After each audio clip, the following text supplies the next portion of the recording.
আম্মাজান হজরত সুফিয়া রাদিয়াল্লাহু তাআলা আনহার কাছে একদিন তাহার মুশরিক পিতা আবু সুফিয়ান মক্কা হতে মদিনায় তার সাথে দেখা করার জন্য চলে গেলেন। আবু সুফিয়ানের মনে হলো অনেক দিন ধরে আমার মেয়েকে আমি দেখি না, যাই একটু আমার মেয়েকে দেখার জন্য দেখা করে আসি। চলে গেলেন আমার নবীজির বাড়িতে, যেই গৃহে আম্মাজান থাকতেন। আম্মাজান হজরত আবু সুফিয়া রাদিয়াল্লাহু তাআলা আনহা উনার আব্বাকে দেখে তার ঘরের ভিতরে যে পাটি পাড়া ছিল পাটিখানা তুলে নিলেন।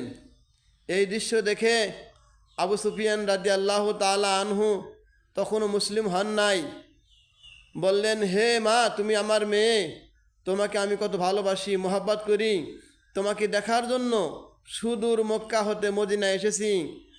আজ আমার সামনে থেকে আমি তোমার পিতা কেন পাটি সরাইয়া নিলে? হজরত সুফিয়া রাদিয়াল্লাহু তাআলা আনহা বলেন, আব্বাজান, জানি আপনি আমার জন্মদাতা পিতা, কিন্তু আপনি হলেন একজন মুশরিক, আর আমার নবী হলেন আল্লাহর পয়গম্বর। সুবহানাল্লাহ।